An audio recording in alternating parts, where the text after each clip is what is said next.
We started Culturally Speaking to indulge our curiosity about the way others live and a desire to inspire conversations about how we have far more in common than we realise.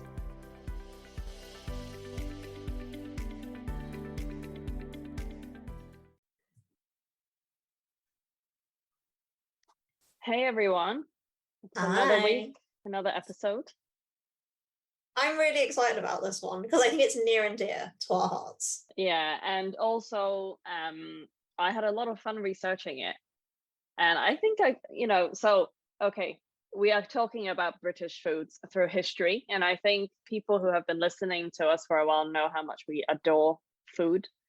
And yeah, during my research, I found a lot of interesting dishes, and I feel like I could probably eat through all of these eras.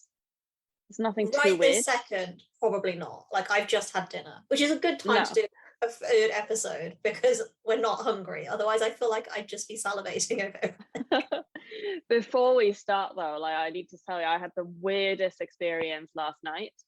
So I bought this new body lotion because I'd used up my current one, and it's from Sanctuary Spa, and it's called something like de-stressing, soothing, warming body lotion. Yeah, so it sounds lovely. It comes in like a deep purple tube, and it's got lavender, it's got ginger oil. It sounded amazing. And as you know, Sundays are my pamper days. I thought after my bath, let me put a bit of this on. And I'll caveat the whole thing by saying I think it might be user error. I love Sanctuary Spa How do products. you use So body lotion the wrong way? well, as I found out, you could. So I got out of the bath. I had some magnesium salts infused with all kinds of lovely scents. So I was feeling nice and relaxed. And I thought, you know what? Let me be extra relaxed and try this new lotion. So I put it all over my shoulders, my arms, my legs. And I thought, don't feel the heat at all. Like, I don't know why this is called a warming lotion. Just don't feel it. About 20 seconds later, I was on fire. Like, I'm not even kidding. I was walking around the bathroom thinking, what have I done? Am I allergic to something? Why is this happening? And I was so desperate that I took off the underwear that I had already put on, jumped back into the shower, turned it to full coldness, and had a cold shower. And it did not stop the heat. I was literally burning. Are we talking like on fire, Yes. like ants on your skin, like that kind of? Yes, it was like, imagine deep heat, but times 20. How much did you put on? A normal body lotion amount. But when I looked at my skin, there was no redness, no irritation. Like, my skin was not reacting to it as if it had an allergic reaction. I was just on fire. And I was so helpless because I tried slathering on aloe vera, didn't do anything. The cold shower didn't do anything. And I was walking around like fanning myself because I was just on fire. And I was panicking a little bit. And then I got the tube just to double check, like, is there anything weird in it? So the feeling it gave was kind of if you cut chilies and then rub your eyes with it. It's that kind of hot. It's literally burning. And then tiny little text at the back, don't use after a hot shower. So I wonder if it's because my body temperature was already too hot after the bath. And so it activated it even more. Yeah, but honestly, it was a ride. It lasted about 20 minutes. And I was walking around, I put on as little as possible that was still decent and went on my balcony for cold air, and I was still burning. I was just like, I was sweating on my forehead. I was like, what is happening? You needed like an ice pack to like cool your. I know, but my ice pack at home is for like, your forehead. Like, it's not going to be big enough for my body. It's like, do you know those menopausal women that stick their head in the freezer in the supermarket? You needed that for your whole body. Basically. You need to go find a walk-in freezer. Exactly. God, it was terrible. But I still love sanctuaries, but I think it's user error. So I may try it again when the weather is colder and maybe a targeted area. It's not the weather. Read the instructions. You don't use it after a bath. You need to just use it like when you're not coming out. I know, but I run hot, so I think I might still find it unpleasantly warm. And I went back online to check the reviews to see if anyone has had this experience. And actually, everybody was like, "Oh, 1 star removed because I didn't feel the heat at all." I think it's just you. It was so hot. But also, when else are you supposed to use that other than after a bath? Like, that is when I moisturize. Because I always moisturize when I'm still a little bit damp. So I don't know. If anyone's listening has tried this and I found a better way to use it, I'm all ears because I don't want to waste it. You have to bring this to dinner next time we go out. I will. I mean, yeah. I just it was terrible. I had so I had a shower again because I was in a hot mess after my shower. Amazing. Anyway. On that note. So let's talk about Regency period. Actually, before the start of the Regency period, breakfast used to be quite a large meal with eggs, kidneys, chops, liver, which is a nightmare for you, and eaten at about 10. But in Regency period, breakfasts were more relaxed and more informal, and they were eaten in the drawing room rather than, I guess, the dining room or the kitchen, and would have been based around cakes. Which is quite a separation from what it used to be. And do you want to explain what a drawing room is? I mean, for anyone that's watched Bridgerton. Yeah, basically. No, so I believe drawing room was literally another separate area that you wouldn't necessarily entertain in. It's where the family would gather, because you would have formal like sitting rooms, dining rooms where you would entertain people or receive people, but the drawing room would be more, I think, where the family would use for their purposes. And literally, as the name suggests, right, you may draw, read, sew, etc. Yeah. And so with the cakes, apparently favorites included things like honey cake, plum cake, French bread, brioche, and they used spices like caraway seeds, saffron, ground ginger in the cakes. They had tea and hot chocolate, although the Prince Regent and many of the dandy were known to drink alcohol first thing. So I think not much has changed for some people. Lunch was actually quite a new invention. This is because breakfast was eaten earlier. Yeah. Right. And you needed a little snack in between to bridge the day. So this snack became lunch and was eaten between 1 and 3. And it was around this time that sandwiches were first seen, although not as we know them today. They were really small triangles eaten using a knife and fork. Cute. Are these very like afternoon tea type sandwiches? I think so.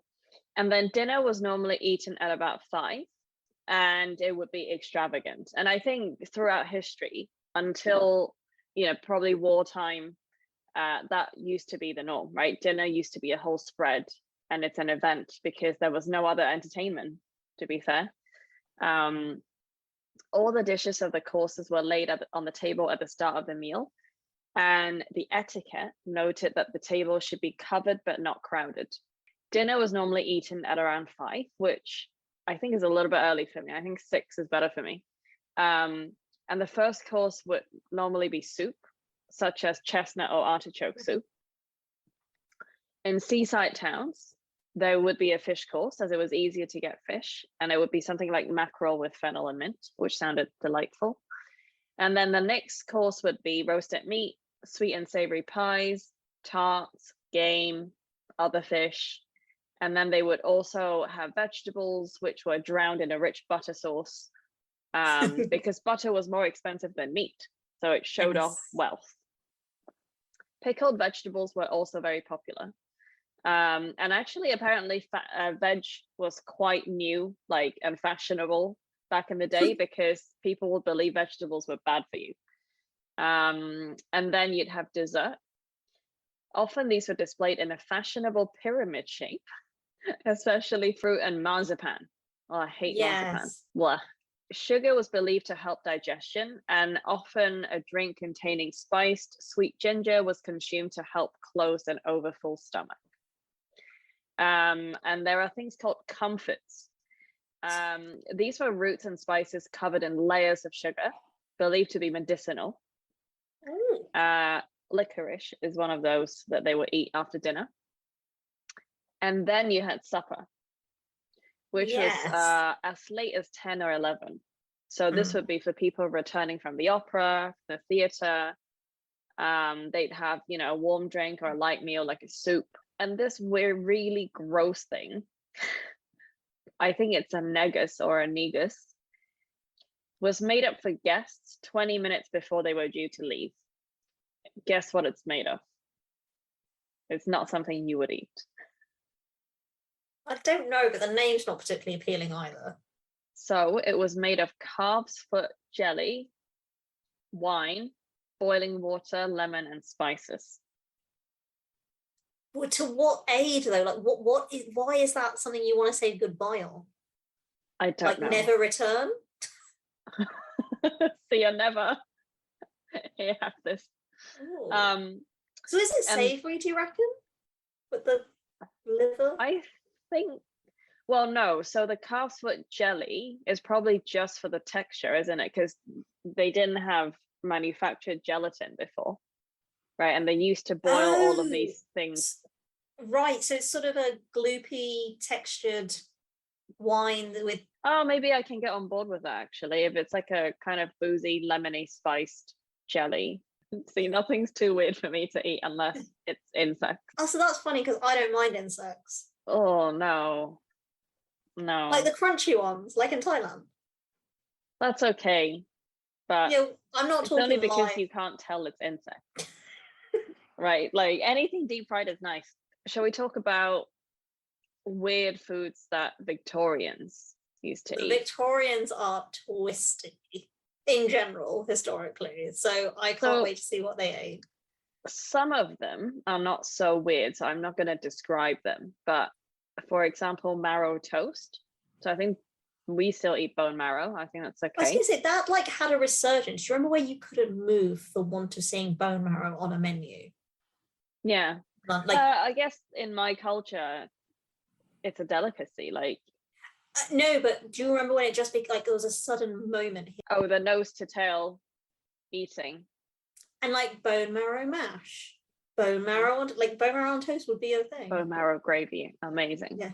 So there's something called broxy. So BROXY. Okay. Horrible. It's actually horrible. So times were tough for the poor during Victorian era. I mean, they're tough for the poor during any era.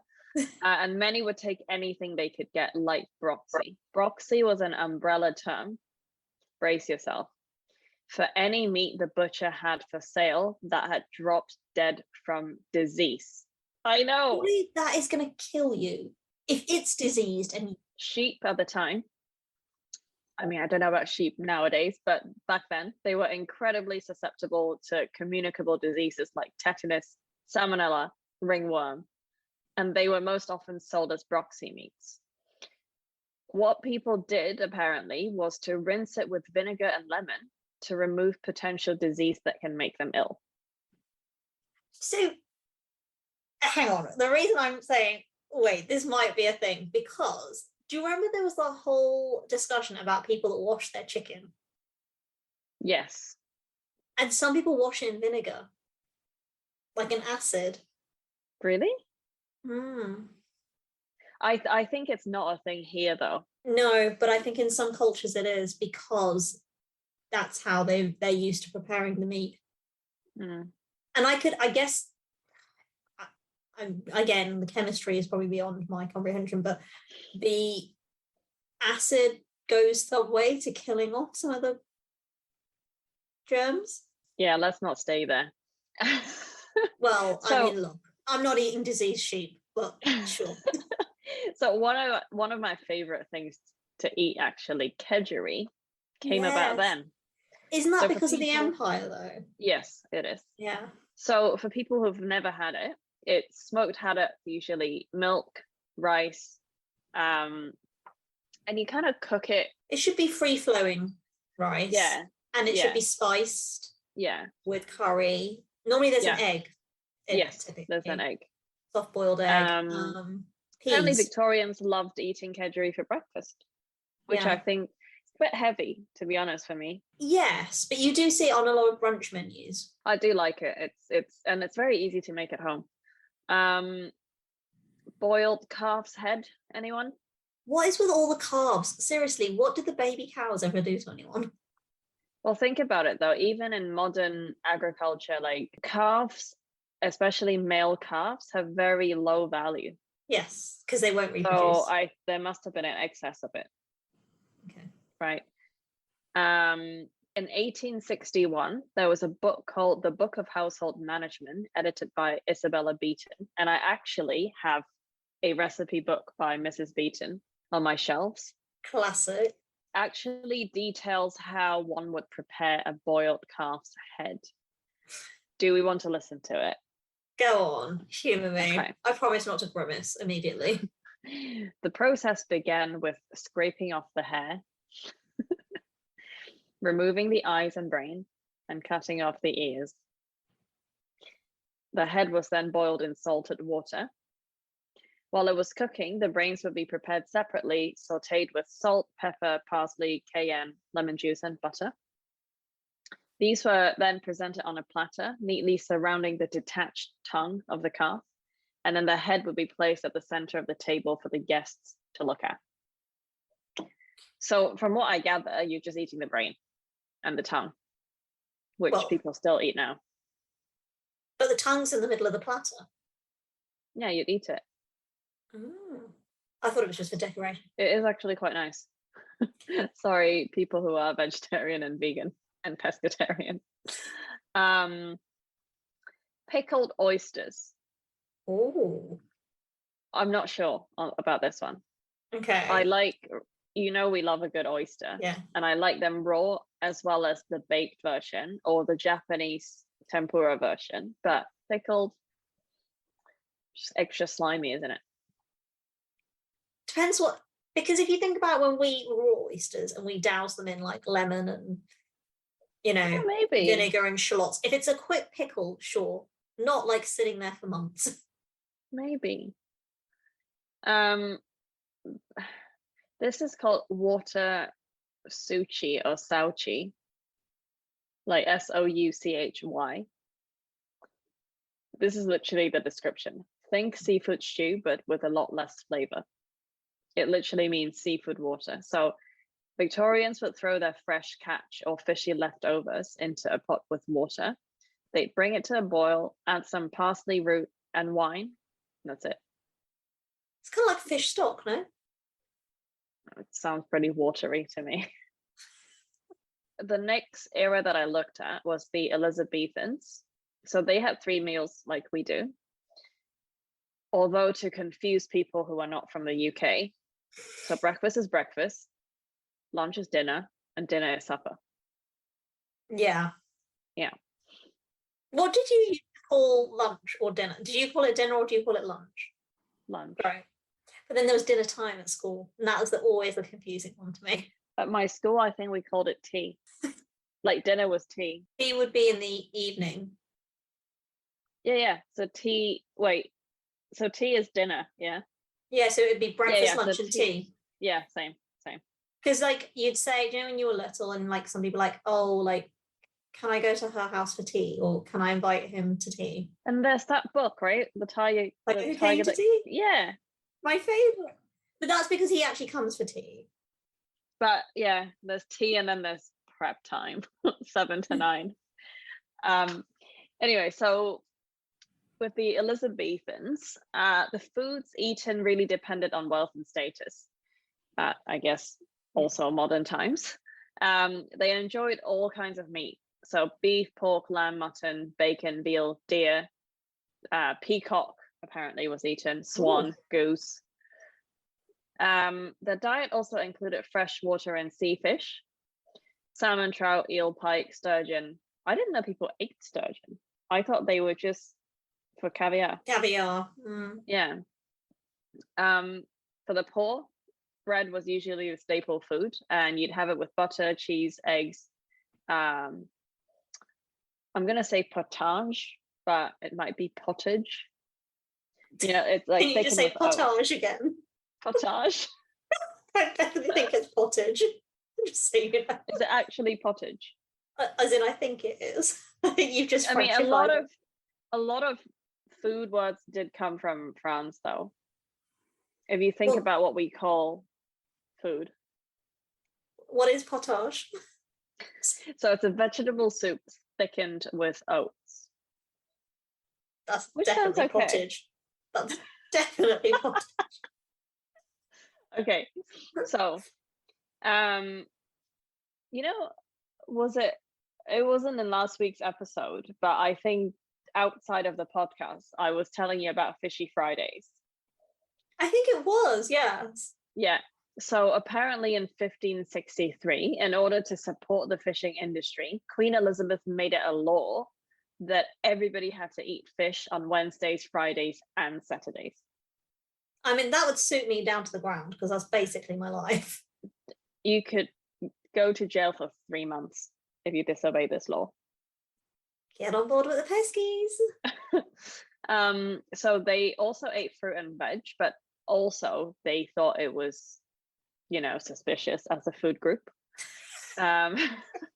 So they rarely ate them raw. They would make them in like jams, tarts, pies.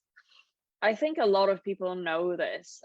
Back in the days where water was considered unsafe to drink, they drank ale. And apparently because it's so weak, even children drank ale. I just want to know why nobody was dehydrated. Maybe they were. Yet they lived so long, some of them. I mean, wine has water. Like, it is water content too.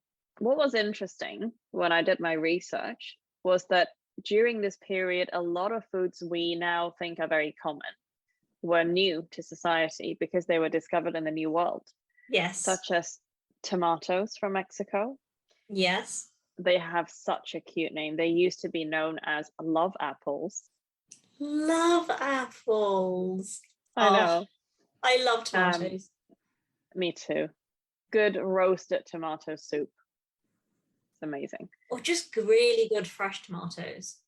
Turkey came from Mexico and Central America. Kidney beans was a new thing from Peru. And of course, Sir Walter Raleigh brought us potatoes. Of course, yes. Because potatoes feel so British now. They're not, though. They're really, or Irish, but they're really not. Yeah.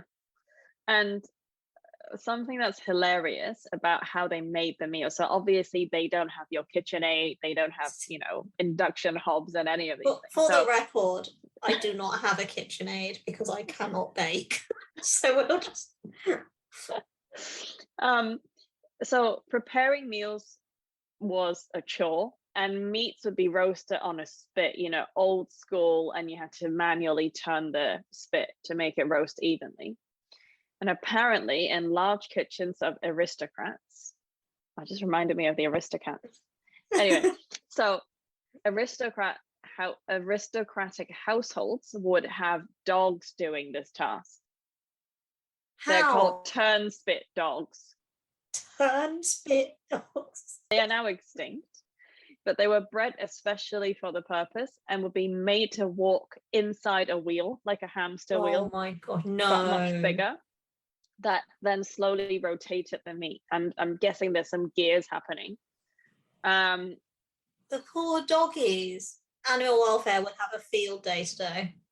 They were also used to power fruit presses and butter churns. And I actually think have you been to what's that castle? Hampton Court Palace. I remember actually, because you could go in and look at the old-timey kitchen. Yeah. I remember a massive spit situation. So to keep the dogs moving, hot coal would be put into the wheel. Oh no. I know. Or collars would be put onto the dogs that would choke them unless they kept walking. No, I'm sorry. I'm so glad we've moved on from that, guys. Poor babies. Obviously, I'm not going through every single era, but I think our food history took a turn when war happened. And I think most countries in the world, when they go through war times, we're all familiar with the idea of rationing. I was reading about like special British wartime food products. So we had the Ministry of Food. Yes. And it sounds fake. You know what I mean? Like it sounds like the Ministry of Funny Walks. But keeping a nation fed is a legitimate like operation in a war. The home front. Well, right? particularly for a country like ours, where firstly we're a small island, and sure, we import a lot of food now, but even then, right, we relied on other countries to supply food. Yeah, and I mean, what actually happened out of this is that people got healthier. Yes, because it's natural, isn't it? So the Ministry of Food invented some food products and legislated their production to substitute for other things. So, for example, white flour was banned for most part for household use, which I support. White flour is not good for you guys. It was still allowed commercially to make biscuits and things like that. Instead, they replaced it with national flour. The official name was wheat meal. So it's not quite whole wheat flour. It left all the bran in it though, so it was quite gray. And apparently some women in desperation, geniuses, would sieve it through their nylon stockings to try to get the white flour out. I do remember reading about that in school. Yeah. So then if you kept chickens, you could then feed that bran to your chickens, which is quite a neat idea. Bakers were obliged to use the national flour to make only one type of bread, which was called the national loaf. Nutritionists praised the composition of the bread and fought for it to be the only legal bread after the war. Then we wouldn't have Great British Bake Off, would we? The population, however, dubbed it Hitler's secret weapon because they hated it so much. Wow. I thought that's a strong statement. So fresh fluid milk was limited. So we had two different types of powdered milk created. The one was household milk, which is a dried skim milk for general consumption.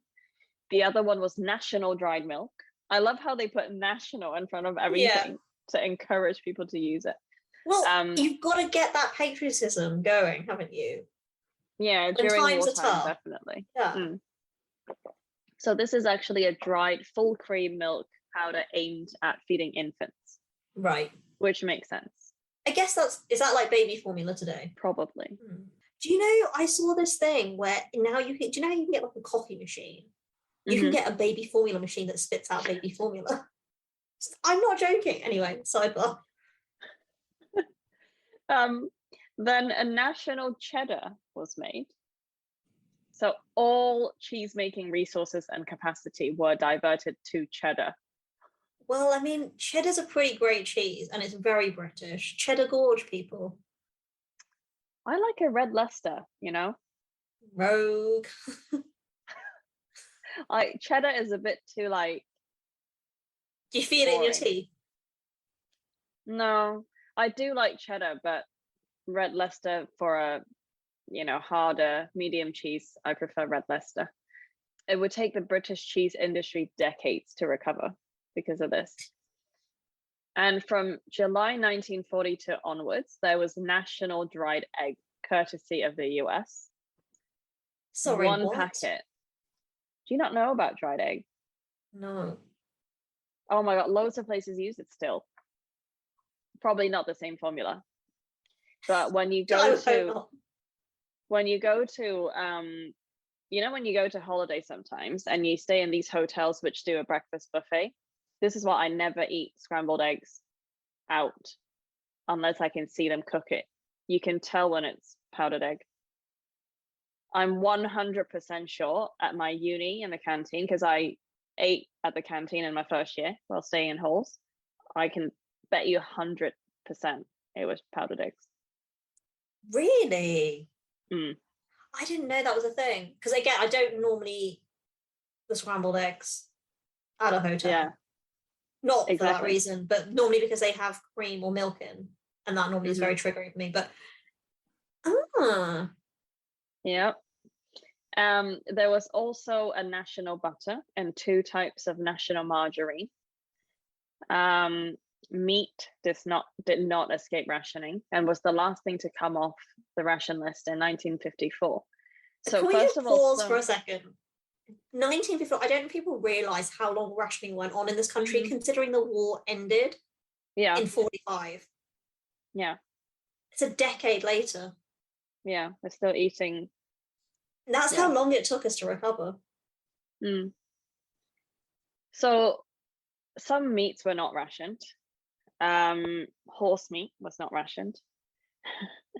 And offal and sausages were only rationed for a couple of years. But offal was still scarce, and sausages would be filled with a lot of things that are not meat. And then the Ministry of Food. I'm sorry, I'm laughing. I feel like if people understood what went into a sausage commercially, they would never eat it again. Oh, I don't buy sausages anymore unless the Ministry of Food passed a regulation that sausages had to contain at least 10% meat. Like, that's scary. 10%.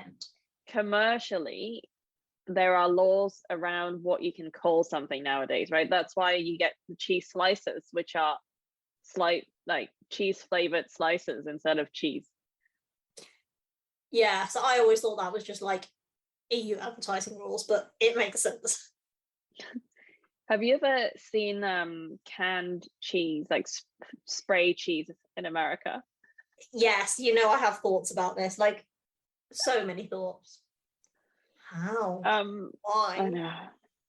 So meat pies were also not rationed, but the meat was likely to be Spam.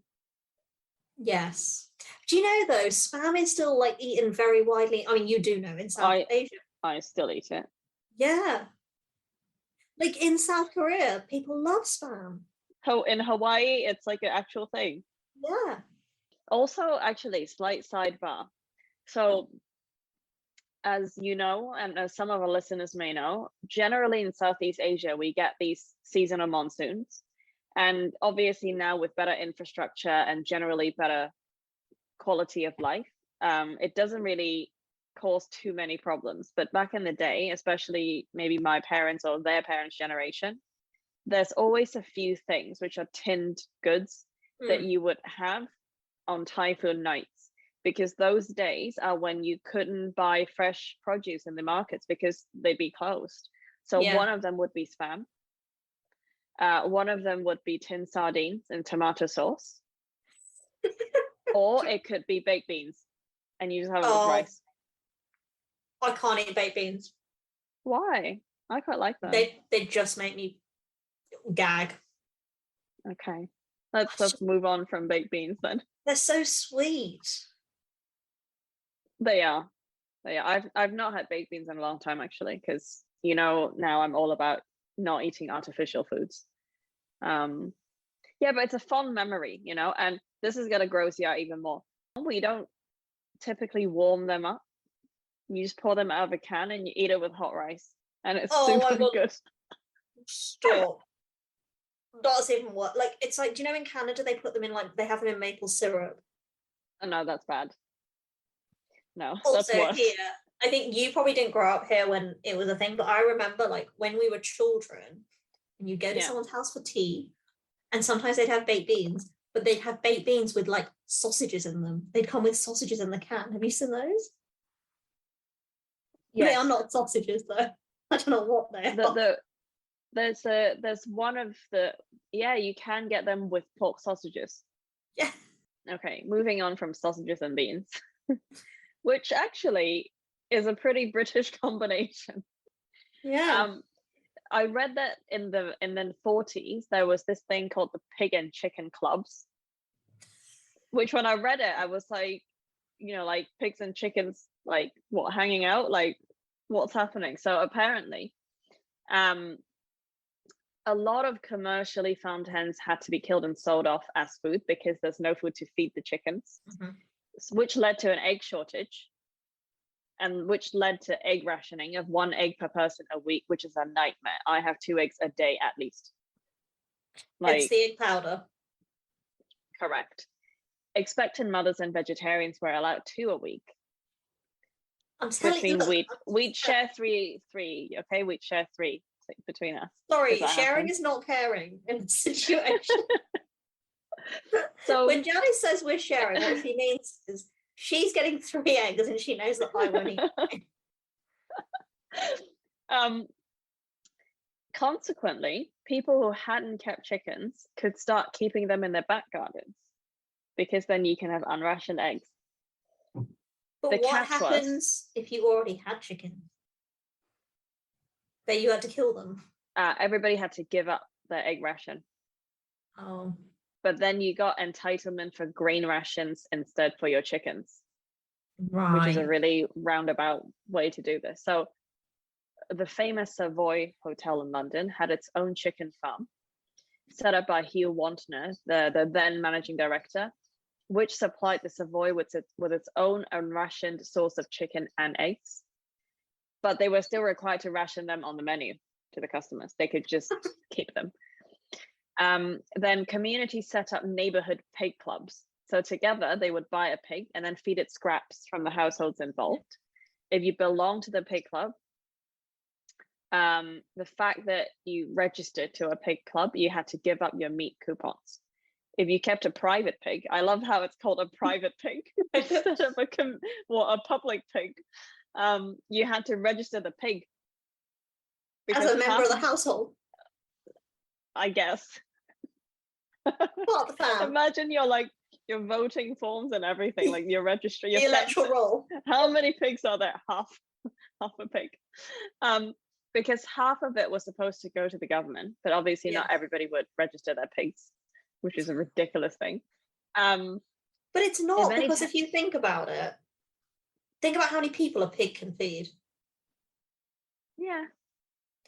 In fact, I read something interesting yesterday, and I'm not about to start a war on this podcast or on social media, but someone was making an argument that it really depends on what the reason for veganism is. Like, obviously there are people with religious reasons or animal cruelty reasons, etc.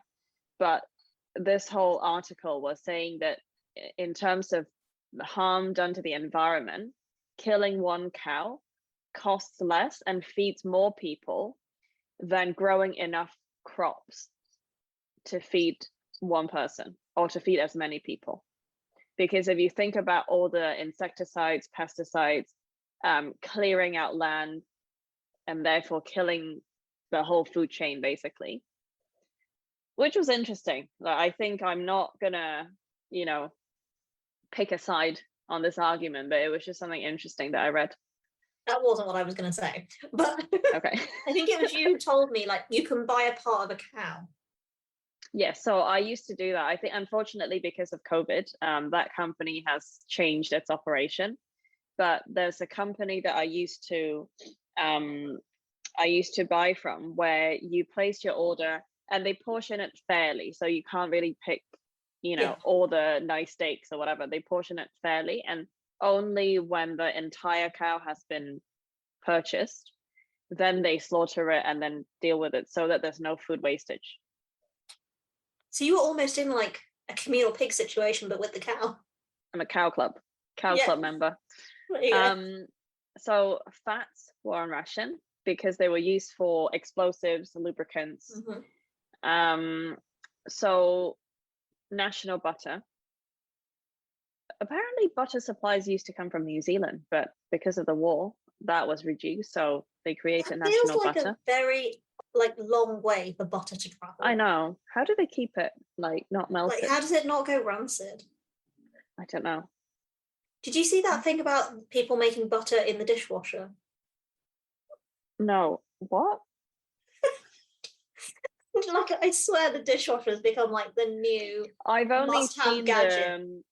I've only Fish? seen people using it basically to sous vide things Yeah, like cooking your because fish. it makes sense. It's at a constant temperature. It's wrong. I know, I'm not saying do it, but I understand the science behind it. So apparently people were inventive in how they boosted the supply of butter at home. Some people recalled that you do things like sweet talk the women at work canteens to put lots of butter on a scone, not eat it, bring it home, and then scrape off the butter. Oh no. Your face. You looked more gross out about this than anything else I've said so far. Because I'm just wondering about it traveling and melting and then it being stuck from your scone going onto your toast. I know, and crumbs. I can't stand crumbs on my butter. Clean knife. Oh, do you know when people butter a slice of toast? Yeah. You know exactly what I'm talking about. I need not say anymore. But also, so I have a butter dish because, guys, Yes. spreadable butter is not good for you. So eat proper butter. My God. So I get a really sharp knife and slice off from the short side, yeah? Like Yes. nicely. The number of people I've seen who just go from the top and cave it in. No, guys, it's wrong. There's only one way to use butter, and it's not caving the top in. That's just horrible. I don't know why people do it. In fact, like on the weekend, I was on a video call with my brother and we baked a cake with his kids, like virtually. Yes. So imagine a round cake, yeah? Any normal person would cut, if you wanted a little bit, you'd cut a skinny wedge and pull it out and eat it. Well, Just to annoy me, he cut off a cube from the edge. And then he cut off another cube from that gap, not on the same line. And he zoomed in and said, I did this just for you. That's love. I know. Sibling banter. We'll get off our butter soapbox. Yeah, so let's come to modern times. Ooh, how modern? So I think you've got a list, right, of people ranking classic British foods. Shall we do a bit of ranking? Yeah, let's do it. Okay, so I'm going to pull my phone. So it goes from the God tier at the top, right the way down to, I don't swear, so I'm not going to use the word, but the bad tier. That's not a swear word. I'll say it's not a swear word. Tier. Yeah, okay, well, it's just not in my vocab. So anyway, there's 5 tiers, right? The God tier, the top tier, the mid tier, the low tier, and the bottom tier. So savory foods. Give me the God tier. Okay, so I'm looking at this and I will give you my ranking with the same list of food, and we can post this on our Instagram so people can tell us what they think. I would agree that Yorkshire pudding is up there and Sunday roast. I do very much like both of them. Why is the Yorkshire pudding not part of the Sunday roast? Because if I look at the picture, I swear there's a Yorkshire pudding on there. Why does the Yorkshire pudding get its own mention? I don't know. Maybe people eat it on its own. I've never eaten it as a standalone item, but do you ever eat a Yorkshire pudding with just gravy? Somebody told me from the north they do that. They almost just use it like a dish. The roast. Yeah, they have the roast as well, but first they'll have the Yorkshire pudding with gravy. Maybe that's why it's on this list. Explain my face. Je shook. Or confused, I'm not sure. Okay, so Sunday roast, yeah, that's very typical, very British. Love to do it.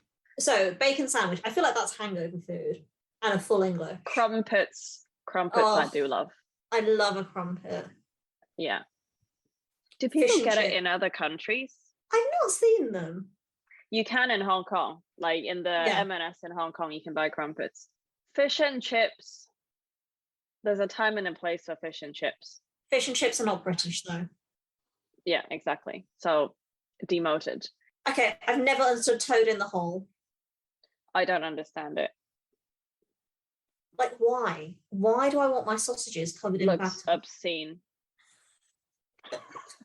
Sorry. Should we go to the rubbish things? Yeah, let's do it. Black pudding.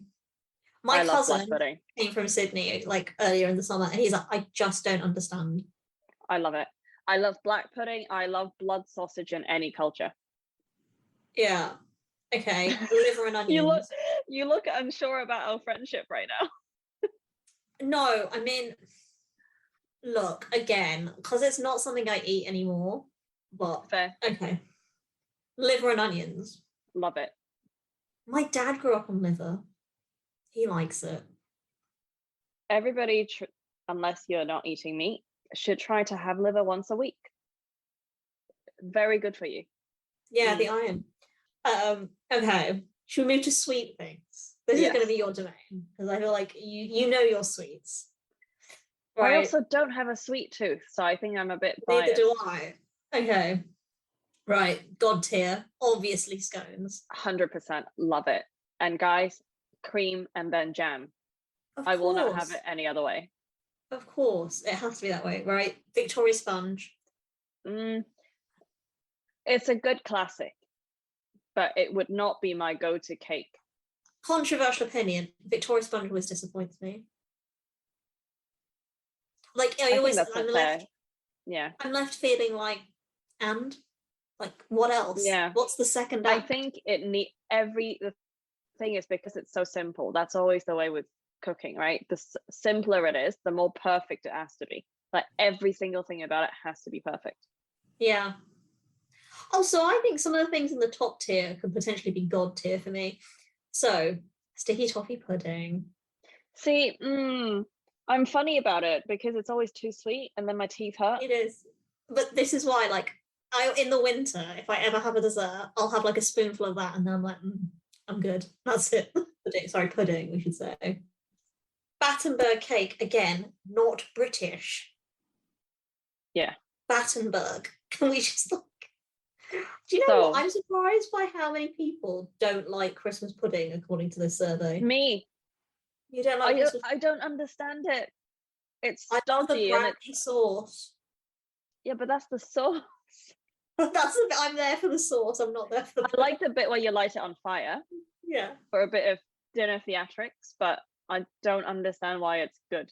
Yes, I do like that. Good. Yeah. So the last bit I wanted to share, very close to my heart, is the introduction of Chinese food to this country. It started appearing in the early 1880s, which is incredibly early.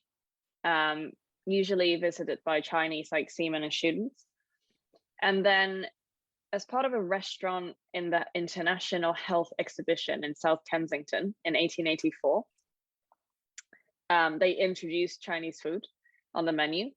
And the first recorded Chinese restaurant in London was actually in 1907 or 1908. And really, similar to our conversation about immigration, it's after the Second World War where returning service personnel from Hong Kong maybe settled or, traveled through the UK. Then Chinese restaurants became more popular. Have you ever eaten a Chinese takeaway? Yeah. What do you get? I cannot imagine you at a Chinese takeaway.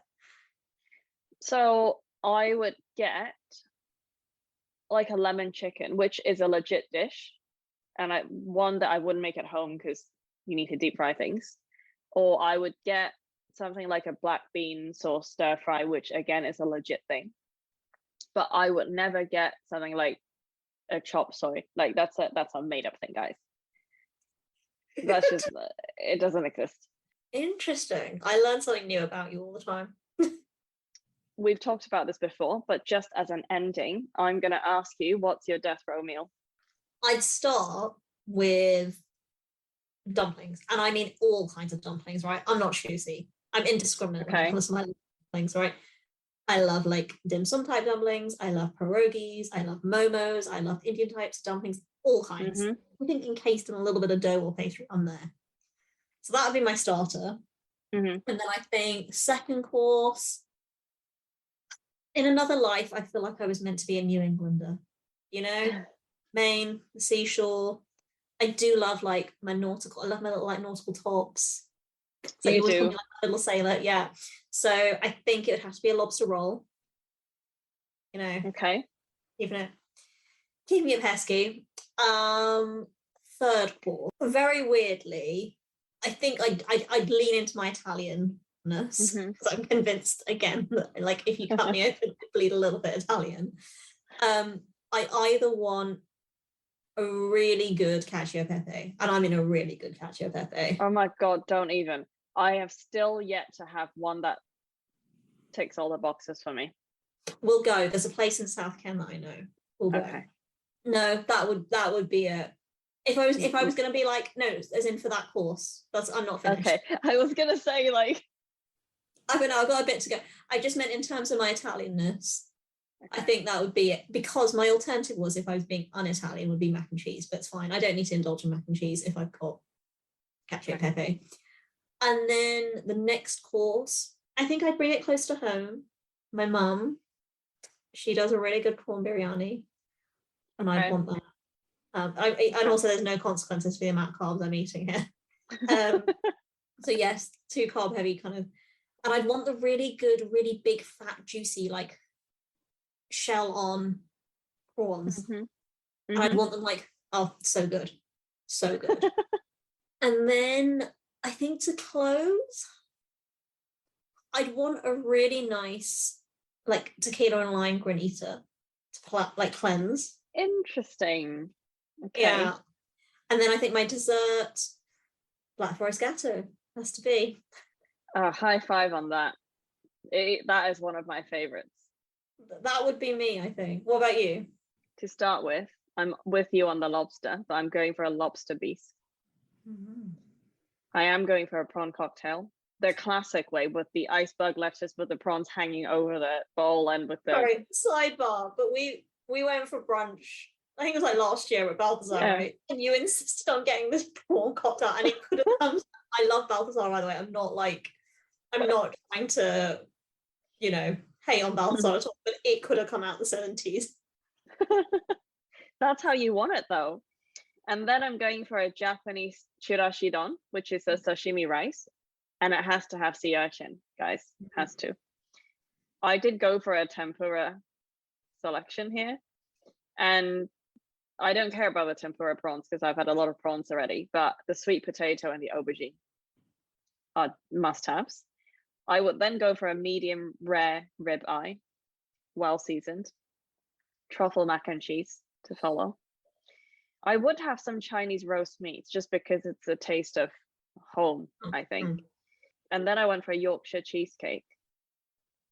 Ooh. Not Yorkshire, sorry, New York. I don't know what a Yorkshire what's a Yorkshire cheesecake? I don't know, maybe I've invented a new thing. I might throw in a cheese platter, because I do like having the quince jelly, the grapes, the biscuit. I do like that. Oh no, but then that's like, I didn't even get to drinks, like the wine. That's the thing. So I haven't gone for alcohol at all. I went for a Yorkshire tea to finish. I would love like a sommelier to come and like give me a wine of like my entire 6 courses or whatever I just had. So on that's it for today's episode. And we'll come back next week with a different topic. Yeah, thanks everyone. And make sure you subscribe and like and review if you enjoyed the episode. Bye. Subscribe, rate and review on your favourite podcast platform and follow us on Instagram at Culturally Speaking Podcast. You can also check out our website culturallyspeaking.co.uk for a transcript of this episode. Share your stories or your show ideas with us by sending us an email at theculturallyspeaking@gmail.com.